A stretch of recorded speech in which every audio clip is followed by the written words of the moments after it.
So welcome back to my channel. आज मुझे बात करना है या फिर कुछ टिप्स शेयर्स करना है जिससे आप कोई भी अगर ड्राइंग बुक, ट्यूटोरियल और कोर्स अगर ले रहे हो तो उससे आप ऑप्टिमम बेनिफिट ले पाओ। तो इसमें पहला एक चीज़ मैं बात करना चाहूँगा कि आप कोर्स, आपका जो स्टाइल है उस पर, डेवलपिंग का स्टाइल पे बिल्कुल फोकस मत करिए आप। ओके, और जैसा कोर्स दिया है वैसा स्टेप बाय स्टेप फॉलो करना बहुत इंपॉर्टेंट है, इवन तो आपको वो चीज़ पहले से आता हो। फॉर एग्जांपल, अगर ये मैंने प्रोको का हेड ड्रॉ कर रहा हूँ, ये प्रोपोर्शन मैंने प्रोको के हेड से लिए एंड उसने बोला था कि उसने एंड्रू लूमस का जो बुक है उसमें से उसने स्टेप्स लिए, उसमें से कुछ सो मैंने एंड्रू लूमस का बुक रेफ़र किया मैंने, और वो बुक से भी मैं गो थ्रू किया पूरा एंड मैं ड्रॉ किया। उसमें जो इलस्ट्रेशंस है वैसे इलस्ट्रेशंस बनाए, स्टेप बाय स्टेप प्रोसेस था वैसा स्टेप बाय स्टेप प्रोसेस किया। सो इसमें इवन दो मैं प्रोको के ट्यूटोरियल से कुछ चीज़ें सीखा हूँ, I didn't ignore those first basic steps. So इससे क्या होता है, आपको ना चीज़ें को देखने का एक अलग एंगल भी मिल जाता है एंड आपको एक नया तरीका भी मिल जाए एंड शायद से आपको ऐसा लगे कि ये तरीका मच बेटर है या फिर वो तरीका ज़्यादा बेटर है मेरे लिए, कौन सा फैमिलियर है, कौन सा इजी है, वो आप चूज़ कर पाओगे। रादर दैन मैंने ये सीख लिया है, मुझे ये बुक में से ये पार्ट सीखने का ज़रूरत नहीं है। Don't be like that. बहुत से लोग वो मिस्टेक कर देते हैं एंड उसमें ऐसा हो जाता है कि इवन दो उसमें से मैं बोलता हूँ कि 90, वो जो आप पोर्शन इग्नोर कर रहे हो उसमें से 90% आपको सीखने का वापस ज़रूरत ही नहीं था, और वो जो 10% ऑफ इंफॉर्मेशन है वो भी बहुत इम्पॉर्टेंट है। तो उस पर भी वो अगर आपको मिले तो उसमें भी, उसके वजह से भी ड्राइंग्स में ड्रास्टिक चेंजेस होता है। सो आप अगेन वो बुक से गो थ्रू करो एंड जब भी वो बुक से गो थ्रू करोगे या वो ट्यूटोरियल से गो थ्रू करोगे, डोंट बी जजमेंटल कि अगेन कि इसमें ये चीज़ अच्छे से एक्सप्लेन नहीं किया है तो मैं I will totally ignore it. नहीं, कब कुछ आर्टिस्ट का कैसा रहता है कि वो ड्राइंग्स थ्रू अच्छे से एक्सप्लेन कर पाते हैं।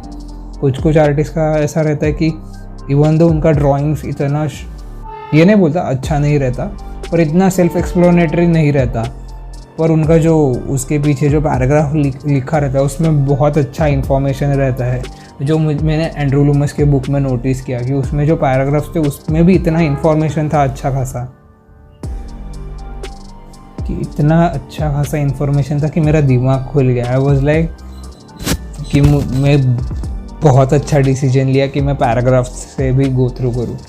तो आपको कौन सा भी पार्ट इग्नोर नहीं करना है, वो बुक में से, वो ट्यूटोरियल में से, वो कोर्स में, इवन दो आपको बहुत अच्छे से आता है, गो विद द अप्रोच कि आपको कुछ नहीं पता इसके बारे में, totally blank, learn it from a new perspective कि आपके लिए बहुत नया चीज़ है।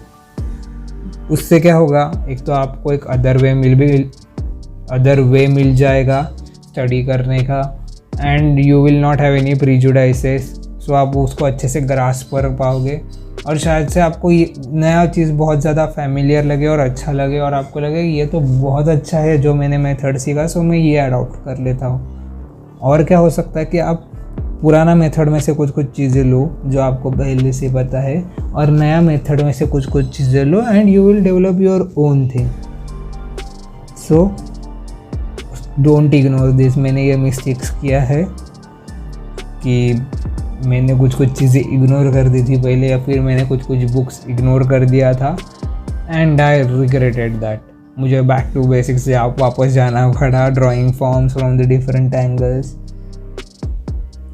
सो डोंट इग्नोर दैट। अगेन, अगर आपने कोई कोर्स किया है तो at a certain point of time के बाद उसको रिविजिट करना भी उतना ही इम्पोर्टेंट है। बहुत सी बार क्या होता है कि हम बोलते हैं ये कोर्स में से मैंने चीज़ें कर लिया, I am done with it. नहीं, आप वो कोर्स में से चीज़ें करो, अच्छा है वो पूरा अच्छे से फॉलो करो, उसके बाद उसमें से चीज़ें जो सीखा है उनको प्रैक्टिस करो, उनको अप्लाई करो। आप दूसरा कोर्स सीखो, उसमें से चीज़ें पूरा वो step by step go through करो, उसमें से चीज़ें सीखो, दूसरे ट्यूटोरियल सीखो, और जब भी आप वापस जो आपने पहले रेफ़र किया था उसमें से वापस गो थ्रू करोगे तो आपको नया चीज़ें समझेगा। क्योंकि क्या होता है कि हम जितना इन्फॉर्मेशन कंज्यूम करते हैं उतना हमारा ब्रेन वो स्पीड से और उतना स्टोर जल्दी नहीं कर पाता। उतना इन्फॉर्मेशन। तो ऐसा होगा कि आप कोर्स से गो थ्रू किया पर आप उसका 20% या 30% ही इंफॉर्मेशन कंज्यूम कर पाए। और लेट बी मोर ऑप्टिमिस्टिक, आपने 60, 70, 80% इंफॉर्मेशन या 60%, एक हेल्दी परसेंटेज 60% आपने इंफॉर्मेशन कंज्यूम कर लिया। तो उसके बाद क्या होगा, आप दूसरे कोर्स में जाओगे या फिर उससे कुछ चीज़ें सीखोगे एंड बाकी के ट्यूटोरियल से कुछ चीज़ें सीखोगे, तो उधर भी आपको कुछ सिमिलर इन्फॉर्मेशन मिल सकती है, नहीं ऐसा नहीं। सो से कि आप वापस उसको रिविजिट कर रहे हो तो आपके पास 67% इन्फॉर्मेशन है वो टॉपिक के बारे में अच्छी खासी। तो आप वापस रिविजिट करोगे तो अभी आप बड़ा चीज़ों पे फोकस नहीं करो, अभी आप धीरे धीरे आप सटल्टीज़ में जाओगे उसके।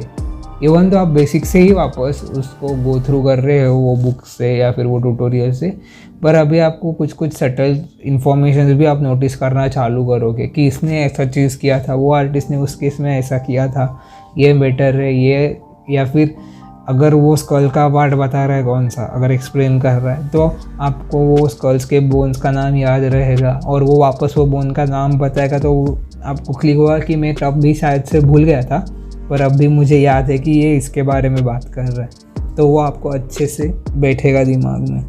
सो वो पुराना कोर्स एंड पुराना बुक्स को रिविजिट करना भी बहुत इम्पोर्टेंट है। It is all about developing a skill. ये ऐसा नहीं है कि मैं ये बुक पढ़ लिया है, अपना स्कूल में जैसा था मैंने ये बुक पढ़ लिया है, मेरे को अच्छा खासा बाय हार्ट है, मैं एग्ज़ाम में लिख सकता है तो मुझे आता है। नहीं, आपको वो चीज़ वो लेवल पे करना आना चाहिए। लाइक ऐसा नहीं कि आप बुक में जो है वही लेवल पे जाओ, but that is our aim कि अगर मैं कोई कोर्स कर रहा हूँ तो उसमें जो आर्टिस्ट ने आउटपुट निकाला है वो निकाल पाओ। Even considering that is not possible because वो आउटपुट लाने के लिए भी उनको 10 साल का प्रैक्टिस लगा। और ऐसा नहीं है कि आपने वो कोर्स कर लिया मतलब सेम वही आउटपुट आएगा। आपका लाइफ एक्सपीरियंस है, आपका जो बाकी का जो स्टडीज़ है या फिर ड्राइंग में बाकी का स्टडीज़ है। फॉर एग्जांपल अगर आप कैरेक्टर डिज़ाइनिंग कर रहे हो उसमें वो जेस्चर्स वगैरह के बारे में बात कर रहा है पर आपका एनाटॉमी वीक है, तो आपको वो एनाटॉमी वो लेवल पे लेके जाने के लिए शायद से 7-8 साल लग जाएगा। इसका मतलब ये है क्या कि आप वो कोर्स करो मत, नहीं वो कोर्स कर लो अभी आपके पास टाइम है तो, एंड वो कोर्स करोगे तो उससे आपका आर्ट वर्क बेटर ही होगा। ऐसा नहीं होगा कि उससे कुछ आपका आर्ट वर्क ख़राब होने वाला। पर अगर आप वो कोर्स को वापस 7-8 साल बाद रिविजिट करोगे और उसके बाद जो आप आउटपुट निकालोगे वो टोटली डिफरेंट रहेगा, क्योंकि आपके पास अभी 7-8 साल का प्रैक्टिस है और तभी सिर्फ 2-3 साल का प्रैक्टिस था।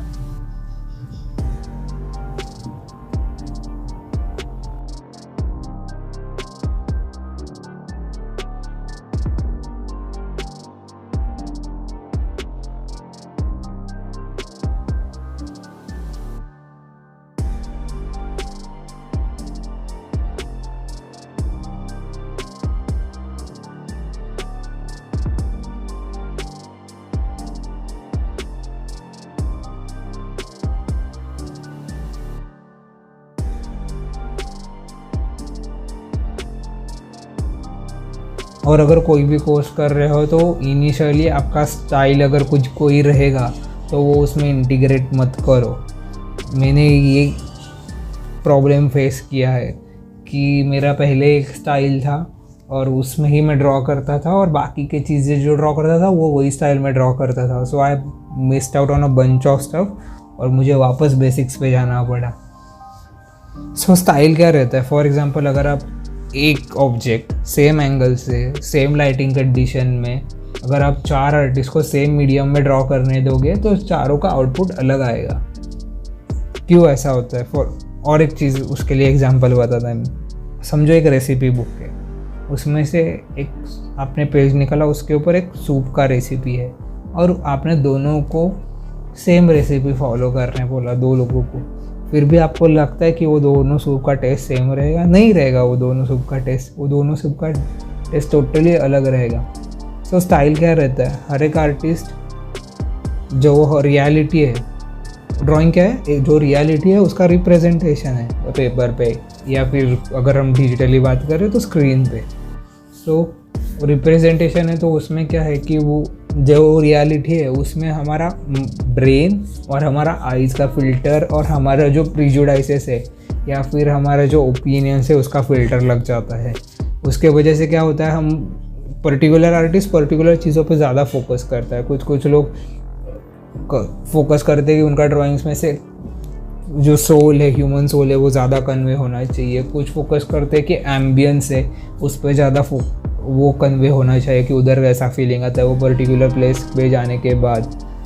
सो हर एक आर्टिस्ट डिफरेंट चीज़ों पे फोकस करता है, और अगर आप कुछ चीज़ों पे फोकस कर देते हो तो आप most of the time deliberately, अगर आप स्किल्ड आर्टिस्ट हो एकदम, और कुछ बार आप सबकॉन्शियसली कुछ चीज़ें इग्नोर कर देते हो, तो आप उससे क्या होता है, उससे आपका एक यूनिक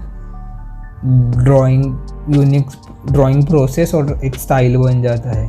और ये प्रोसेस नेचुरली बनता है, ऐसा नहीं कि आप एक ड्राइंग क्लास लिया और एंड आप सोचते हो कि मुझे लगता है कि मैं इसमें 3.5% बेटर कर सकता हूँ, मुझे लगता है कि इसमें 5% बहुत अच्छा है और ये चीज़ में 0.5% ही अच्छा है तो मैं निकाल देगा, या फिर मेरे को इतना इम्पोर्टेंट नहीं लगता। नहीं, वो आप ट्राई एंड एरर जो आपने कोर्स से सीखा, उसमें आप कुछ चीज़ें कॉन्शियसली और कुछ चीज़ें सबकॉन्शियसली अप्लाई करते हो, और वो प्रोसेस भी बहुत नेचुरल होता है।